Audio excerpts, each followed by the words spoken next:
नमस्कार दोस्तों, मैं विकास भारद्वाज एक बार फिर आप सभी का मेरे इस वीडियो में स्वागत करता हूं। आज के इस वीडियो में हम लोग एक और माइनर एक्ट का पार्ट कवर करेंगे। उस माइनर एक्ट का नाम है prevention of insult to national honour act 1971। बहुत ही छोटा सा है, कुल 3 धाराएं हैं। तीनों धाराओं को डिटेल से डिस्कस कर लेंगे और सवाल यहाँ से अगर बनने होंगे तो आपके एग्ज़ाम के लिए यह महत्वपूर्ण है, इसलिए इस एक्ट को कवर किया जा रहा है। इस एक्ट को शुरू करने से पहले डिस्क्रिप्शन में आपको एक ऑडियो लिंक दिया गया है जहां के 30 महत्वपूर्ण आईपीसी के प्रश्न दिए गए हैं। अगर आपने वो ऑडियो सुन भी लिया है फिर भी मैं आपसे अनुरोध करूंगा कि आप कम से कम उस ऑडियो को एक व्यक्ति 3 बार सुने, ताकि वहां जो महत्वपूर्ण धाराओं को कवर किया गया है आईपीसी के, अगर वहां से सवाल बनते हैं तो आपके एग्ज़ाम में कहीं भी किसी भी प्रकार की कमी ना रहे और आपको वो विजुअलाइज हो जाए। तो आते हैं इस एक्ट पे। तो इस एक्ट का नाम the prevention of insult to national honour act है।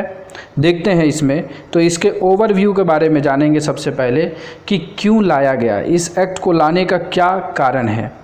तो सबसे पहले तो ये राष्ट्रीय सम्मान अधिनियम 1971 जो है, ये भारत की संसद का एक अधिनियम है जो राष्ट्रीय ध्वज, संविधान, राष्ट्रीय गान और भारतीय संविधान के अवमानना के साथ भारत के नक्शे सहित देश के राष्ट्रीय प्रतीकों के अपमान या अपमान का निषेध करता है। मतलब कि हमारे देश का कोई संविधान हो या फिर राष्ट्रीय ध्वज हो, राष्ट्रीय गान हो, राष्ट्रीय गीत हो, उसके अवमानना के लिए जो है इसमें दंड का प्रावधान किया गया है। साथ ही साथ यह अधिनियम उन सभी मामलों में व्यापक रूप से लागू होता है जहां राष्ट्रीय प्रतीकों के अपमान के माध्यम से राष्ट्रीय सम्मान के अपमान का मामला सार्वजनिक, जानबूझकर या अन्यथा सूचित किया जाता है। मतलब कि आप किसी भी तरीके से ऊपर जो राष्ट्रीय ध्वज, राष्ट्रीय गान, संविधान इत्यादि का अवमानना करते हैं, उसे खेद पहुंचाते हैं, तो आप इस अधिनियम के तहत दंडनीय कार्य करते हैं। आइए देखते हैं इस अधिनियम में। तो इस अधिनियम में कुल कितनी धाराएं हैं? बहुत छोटा सा एक्ट है, सिर्फ 3 ही धाराएं हैं। तो 3 धाराओं में कौन कौन सा है? तो सबसे पहली धारा है शॉर्ट टाइटल एंड एक्सटेंड के बारे में बताया है, संक्षिप्त नाम और विस्तार के बारे में। तो सबसे पहले क्या है? क्लॉज 1 में कहता है this act may be called the prevention of insult to national honour act 1971। मतलब इस अधिनियम का संक्षिप्त नाम राष्ट्र गौरव अपमान निवारण अधिनियम 1971 है और इसका extend to the whole of India, मतलब यह संपूर्ण भारत में लागू होता है। तो पहला एक्ट काफ़ी आसान, पहला सेक्शन। दूसरे सेक्शन को देखते हैं। दूसरा सेक्शन आपको बताता है insult to Indian national flag and constitution of India. मतलब भारतीय राष्ट्रीय ध्वज और भारत के संविधान का अवमानना के बारे में, दंड के बारे में इसमें बताया गया है। कहता है whoever in any place or in any other place within public view burns, mutilates, defaces, defiles, disfigures, destroys, tramples upon or otherwise shows disrespect to or brings into contempt, whether by words either spoken or written or by acts, the Indian national flag or the Constitution of India or any part thereof shall be punishable with imprisonment for a term which may extend to 3 years or fine or both।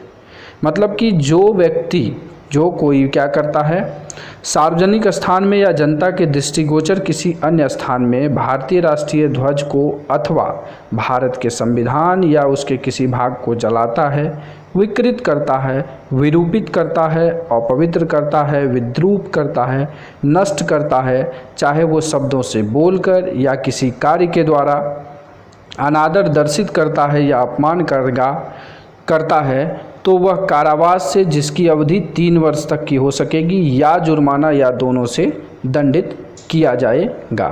तो simply क्या है, राष्ट्रीय ध्वज और भारत के संविधान के अपमान के लिए इस अधिनियम की the prevention of insult of national honour act 1971 की धारा 2 में पनिशेबल बताया गया है। इसके साथ साथ इस धारा में कुछ एक्सप्लेनेशन दिए गए हैं, स्पष्टीकरण है। उस स्पष्टीकरण में यह बताया गया है कि किन किन कंडीशन में जो है यह अवमानना माना जाएगा और किस कंडीशन में इसे अवमानना नहीं माना जाएगा। जैसे एक दो एग्जाम्पल मैं आपको दूं तो अगर आप यूनिफॉर्म पर्सनल नहीं हैं और आप इस झंडे को कमर के नीचे कहीं भाग पर यूज करते हैं, यानी पैंट पर या कहीं फुट पर पैर के पास आप इसको बनाते हैं, तो यह राष्ट्रीय झंडा के अपमान का बात होता है। साथ ही साथ अगर कोई व्यक्ति इसका शर्ट सिलवा ले तो ये भी क्या है, इसमें भी राष्ट्रीय ध्वज जो है उसका अपमान के बारे में कहा गया है, क्योंकि इससे इनका क्या होता है, डिसरेस्पेक्ट होता है। तो इन सब चीज़ों के बारे में इसमें बताया गया और ये सब दंडित हैं। कितना दंड दिया गया है, तो आपको सज़ा हो सकती है कारावास, जो कि अप टू 3 इयर्स, इसमें मिनिमम क्या है 1 दिन से लेकर के आपको 3 साल तक की सज़ा हो सकती है, फाइन और दोनों भी लग सकता है। तो सेक्शन 2 क्लियर हो गया होगा। चलिए सेक्शन 3 पे चलते हैं। सेक्शन 3 यह कहता है prevention of singing of Indian national anthem ETC, भारतीय राष्ट्रीय गान के गायन को रोकना आदि के लिए दंड इसमें बताया गया है। Whoever intentionally prevents the singing of the Indian national anthem or causes disturbance to any assembly engaged in such singing shall be punishable with imprisonment for a term which may extend to 3 years or fine or both। जो कोई भारतीय राष्ट्रीय गान के गायन को साशय रोकेगा, मतलब इंटेंशनली रोकेगा, और ऐसे गायन में लगे हुए किसी जनसमूह के लिए बाधा पैदा करेगा, तो उसे कारावास से, जिसकी अवधि कितनी हो सकती है, 3 साल तक की हो सकती है, और जुर्माना या दोनों से दंडित किया जाएगा। तो ये 3 धाराएं थी। इसमें एक और धारा है 3 का A, इसमें थोड़ा सा गंभीर बनाया गया है इन्हीं 2 धाराओं के पनिशमेंट को। किनको? Enhance penalty on second and subsequent convictions, मतलब दूसरी और पश्चावर्ती दोष सिद्धि पर वर्धित सज़ा। मतलब आप इस ऑफेंस को दोबारा कर रहे हैं, एक बार आप इसके लिए पनिशेबल हो चुके हैं लेकिन दोबारा आप कर रहे हैं, तो इसमें थोड़ा सा इन्हेंस करके पनिशमेंट किया गया है। ये कहा गया है कि अगर आप 2 और 3 सेक्शन का फिर से इस अंडर सेक्शन 2 और 3 में ऑफेंस करते हैं, दोबारा अगेन कन्विक्टेड होते हैं, तो आपको पनिशेबल होगा क्या, आपको जो कारावास होगी वो 1 साल से कम नहीं होगी। मतलब imprisonment for a term which shall not be less than 1 year, मतलब 1 साल से कम तो नहीं होगी, 1 साल से ज़्यादा होगी और 3 साल तक हो सकेगी। थोड़ा सा इसमें क्या किया, इन्हेंसमेंट किया गया है पनिशमेंट में।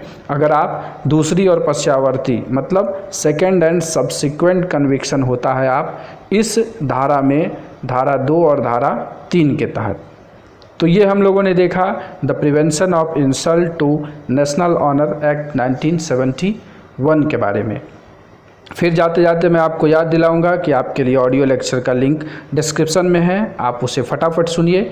जितने ज़्यादा लोग उस पर रिस्पॉन्स करेंगे तो मैं उस ऐप पे उतने ज़्यादा से ज़्यादा ऑडियो लेक्चर जल्द से जल्द प्रोवाइड कराऊंगा। चलिए, तो आज के वीडियो में बस इतना ही। वीडियो कैसा लगा लाइक करके बताइएगा और इस वीडियो को सबके साथ शेयर भी करिएगा, ताकि sharing is caring and caring gives you happiness. And at last, thanks for watching this video.